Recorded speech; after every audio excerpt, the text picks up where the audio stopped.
Olá, tudo bem? Seja muito bem-vindo, seja muito bem-vinda a mais uma aula da nossa jornada pela história da humanidade. Hoje vamos conversar sobre um tema que pode parecer simples, mas que é absolutamente essencial para organizar e compreender tudo aquilo que estudamos quando olhamos para o passado. A divisão do tempo histórico através das grandes eras da humanidade e as novas abordagens historiográficas. Entender como o tempo é dividido dentro da história é como organizar uma estante cheia de livros. Imagine uma grande biblioteca onde todos os livros estão misturados, sem ordem nenhuma. Seria muito difícil encontrar uma informação específica, não é mesmo? Com a história, acontece algo parecido. Ao longo dos séculos, os estudiosos buscaram maneiras de classificar e organizar os acontecimentos históricos para tornar possível uma leitura mais clara e compreensível da trajetória humana. Vamos então entender como essa divisão é feita e por que ela é tão importante. Vamos começar. Tradicionalmente, a história foi dividida em grandes eras ou períodos.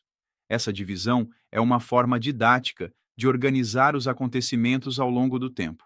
As quatro eras principais são a Idade Antiga, a Idade Média, a Idade Moderna e a Idade Contemporânea. A Idade Antiga tem início com a invenção da escrita, por volta de 3.200 anos antes de Cristo, e vai até a queda do Império Romano do Ocidente, no ano de 476 depois de Cristo.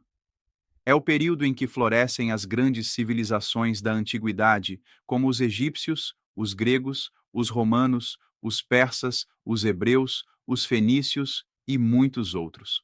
A Idade Média começa com a queda do Império Romano do Ocidente e vai até a tomada de Constantinopla pelos turcos otomanos, no ano de 1453. É o período marcado pela forte presença da Igreja na vida das pessoas, pela estrutura feudal, pelas cruzadas e pelo surgimento das universidades na Europa. A Idade Moderna se estende da queda de Constantinopla até a Revolução Francesa, em 1789. É quando acontecem grandes transformações, como o Renascimento, as grandes navegações, o surgimento do capitalismo, a Reforma Protestante e a centralização do poder nas monarquias absolutistas. Por fim, a Idade Contemporânea começa com a Revolução Francesa e se estende até os dias atuais. É o período das grandes revoluções industriais, da expansão do capitalismo, das guerras mundiais, dos direitos humanos, da globalização e das rápidas mudanças tecnológicas. Mas antes da Idade Antiga, há um outro período fundamental: a pré-história. A pré-história é o nome dado ao longo período da trajetória humana anterior à invenção da escrita. Nessa fase, a humanidade já existia e já produzia cultura, mas não deixava registros escritos. Por isso, o conhecimento sobre a pré-história depende muito da arqueologia, da paleontologia e da análise de objetos como pinturas rupestres, ferramentas de pedra, ossos, esqueletos e vestígios deixados em cavernas e acampamentos. A divisão entre pré-história e história, marcada pela invenção da escrita, é uma convenção que facilita o estudo, mas não significa que as sociedades pré-históricas fossem inferiores ou menos importantes.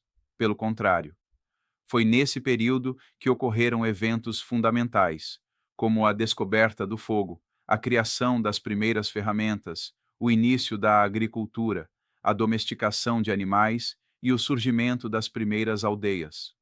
A invenção da escrita, embora tenha ocorrido em momentos diferentes para cada povo, tornou possível o registro de leis, rituais, contabilidade, mitos e acontecimentos importantes.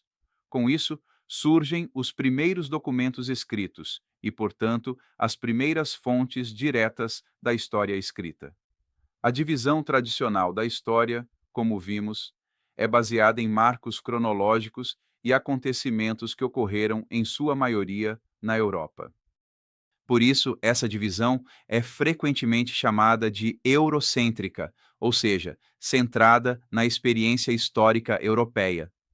Esses marcos, como a queda de Roma, a tomada de Constantinopla e a Revolução Francesa, são importantes para a Europa, mas nem sempre refletem os processos históricos de outras regiões do mundo.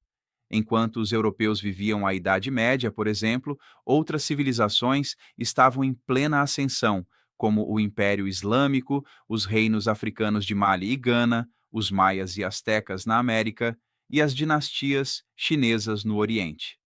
Portanto, embora a periodização tradicional ajude na organização do conteúdo, ela deve ser usada com cuidado e sempre acompanhada de uma visão crítica.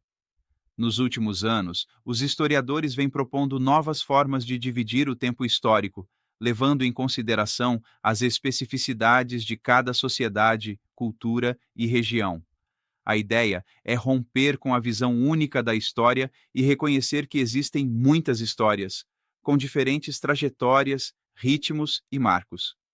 Por exemplo, no continente africano, muitos estudiosos preferem dividir a história em períodos ligados à organização política e às formas de produção locais, em vez de seguir os modelos europeus. O mesmo vale para os povos indígenas das Américas, que possuem formas próprias de contar o tempo, baseadas em ciclos da natureza, mitologias e tradições orais. Além disso, há historiadores que propõem dividir a história a partir de temas, como a história do trabalho, a história das mulheres, a história ambiental, a história das infâncias, entre outros. Essas novas abordagens enriquecem o campo da história e permitem incluir grupos sociais que antes eram ignorados ou marginalizados. Dividir o tempo histórico é uma necessidade para tornar o estudo da história possível. Mas mais do que decorar datas ou nomes de períodos, o mais importante é entender que essas divisões são construções humanas, feitas para organizar o conhecimento. Cada sociedade tem o seu tempo, os seus marcos e as suas memórias. Por isso, cabe a nós ampliar o olhar, respeitar a diversidade das experiências humanas e sempre questionar os modelos prontos que nos são apresentados. A história não é uma linha reta com começo, meio e fim. Ela é um emaranhado de caminhos, encontros, desvios e recomeços. E compreender isso é o primeiro passo para se tornar um verdadeiro estudante da história. Na próxima aula, vamos mergulhar no processo de hominização e entender como a nossa espécie se transformou ao longo de milhões de anos até se tornar o ser humano que somos hoje. Até lá, continue observando o mundo com curiosidade, porque a história está em todo lugar